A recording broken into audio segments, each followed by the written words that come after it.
Well, hello, thank you for joining me today again on the Church History Trail. You're very welcome to the programme. And we're continuing here in the old graveyard at Ballymenas. And I've come across an interesting gentleman. And what's your name, sir? My name's Alistair Donaghy. I'm a local tour guide and historian. So I would do walking tours in around the town, and I would come here to this graveyard part of all of my tours. And one of the main reasons is the tower that you can see is one of Ballymenas' famous 7 towers. So that's where the name come from. What actually are the 7 towers? Because I've always seen it, but never actually seen the towers itself. I'll tell you the story. The 7 towers, the Adair family were the local landlords, and they went right down through the generations from the plantation, 1626, right through to the late 1800s. By the 1800s, you had Sir Robert Alexander Shafto Adair, local landlord, but he was actually an English gentleman. He was a Liberal MP for Cambridge. He was Lieutenant Colonel of the Suffolk Militia. And a sort of an English gentleman, but he was the local landlord, and the story goes that he was on a horse on a hill just behind us here, and he went 1, 2, 3, 4, 5, 6, 7. There's my city of the 7 towers. And the 7 towers are the old church here, the new St. Patrick's Church, All Saints Chapel, the Town Hall, First Presbyterian, the castle, and the Braidwater Spinning Mill Clock Tower. So those are the 7. In my opinion, a bit of nonsense. Nobody talks about James Bond 008 or the Magnificent Six. It's always 7. So Adair was looking for 7. So it was basically an advertising ploy. Come to Ballymenas, you'll do well in business and you'll prosper. But that's the name is stuck. But that's the 7 towers. Well, you've given me a wee bit of information there, because I never knew where the 7 towers actually were. You know, it was like the 7 hills of Rome. 7 hills of Rome. But and again, that's deliberate. The number 7.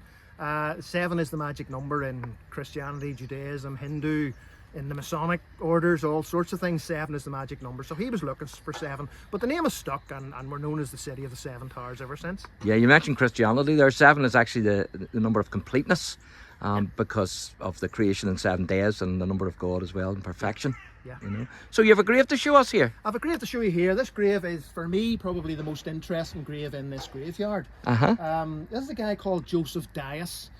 He was from County Meath, and you might think Dyas, D-Y-A-S, isn't a very Irish sounding surname, and you'd be right. They were Spanish Huguenots, so it was Dyas, D-I-A-Z, and the family moved through persecution of the Huguenots from Spain up into France, eventually into Holland, and they came across with William of Orange. After the Battle of the Boyne, and whenever William became king, the Dyas family were given some land in County Meath. So that's where the family originated from. He joined the army, and in those days you had to buy a commission in the army. So he was an ensign in the infantry, fought in the Napoleonic Wars, fought in the Battle of Waterloo, and he got the medal to prove it. But before that, he fought at a siege in a place called Badajoz, and he was known as the leader of the stormers. What was happening in those days was, whenever Napoleon and his forces were trying to storm one of the fortresses, they would send in what was called the Forlorn Hope. The Forlorn Hope were a crowd of boys sent up in ladders to try to take over the fortress. If you were a soldier, if you were a private or sort of in the regiment, and you were caught drinking on duty, your punishment was you're going into the Forlorn Hope. But the officer leading them was like a badge of honour. So Ensign Dyas led the stormers. It was unsuccessful, huge casualties. The generals decided, send them up again.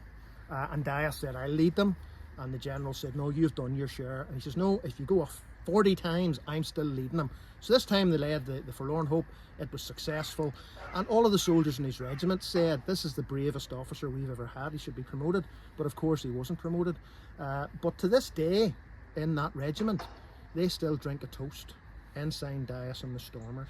So he stayed in the army, eventually became a captain, and when he left the army, he took what was called half pension, or half pay, which is basically a pension, and he came back home to County Meath, where he joined the newly set up Irish Constabulary.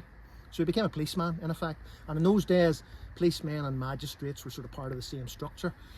He was posted to County Clare, and he was actually in charge of the police when Daniel O'Connell was elected MP and was holding these mass rallies for Catholic emancipation. So Ensign Dyas, by this stage, probably Sergeant Dyas or Magistrate Dyas. He was the boy in charge of the police to manage the crowd. Funny enough, you just mentioned there Daniel O'Connell. I actually was down at Tara there, and of course he had a monster demonstrate. Yeah, that's right. Huge meeting there. And there's another Ballymena connection. There was an ancient pathway from Tara to Dunseverick. Oh, was there? To Ballymena before there was ever a town here. Yeah, so there's another connection. So sorry, you were saying yes. So Dyas then, by this stage he had 4 kids, and his wife had died. And he found himself in Ballymena. There was a vacancy for a local magistrate. So this guy would have been the head of the police and the local magistrate in Ballymena around the time of the famine, the poorhouse being set up, all of that. And he was fairly well connected. He married a woman who owned Farm Lodge, which was a big stately house just on the other side of the graveyard here. And his family, his daughter in particular, Eliza, she would have mixed with all of the big linen families, the Young family of Galgorm Castle, the son of Charles Lanyon, the famous architect. Oh, yes. So they were quite well connected. Dyas' son then, he joined the army and served a lot of time in India. And his great-grandson, Tim Dyas, who lives in Spain, he was actually over here for a centenary a few years back, and he's actually writing a book at the minute on the Dyas family based on the family letters, so that's probably going to be published sometime next year. Right. And fingers crossed he'll come back to Ballymena and visit his ancestors. So you've got a Napoleonic War hero buried in Ballymena here. Fantastic. It's the same as what do you call that wee village, that wee town near the Battle of the Diamond? Blackgall. Yes. There's actually a Waterloo hero buried in there That's as right. well. That's amazing, isn't it? Absolutely fantastic.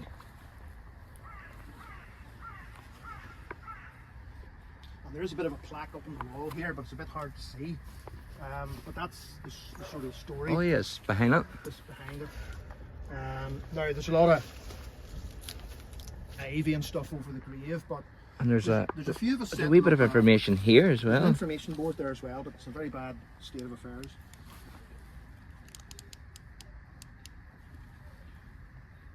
Captain Joseph Dyas, 51st Light Infantry, born Kilbeg, County Meath, 17th of March 1791, died 26th of April 1850, and served in the Peninsular War and at Waterloo as an ensign.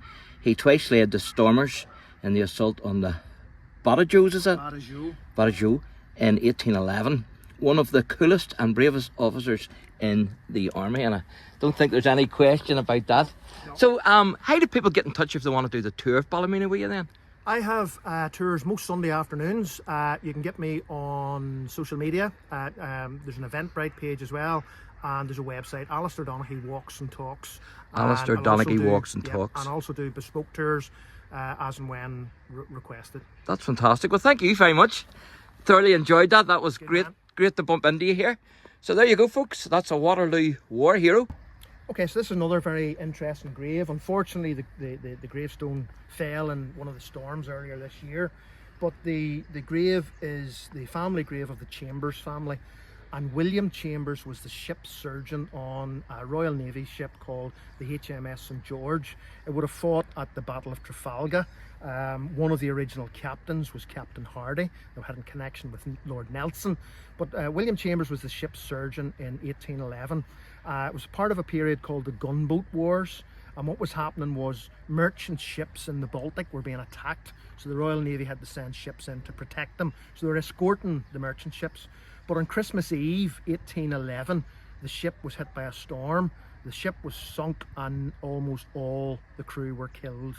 A lot of the bodies were washed up on shore, and to this day a lot of them are still buried in the sand dunes, and it's known as Dead Man's Dunes. My goodness. But the family grave are here. So a very famous, well-connected Ballymena family. And again, 1811 was the same year as our friend Joseph Dyas was storming the fortress at Badajoz. And that's the wind then blew this over, unfortunately. It blew it down about February time.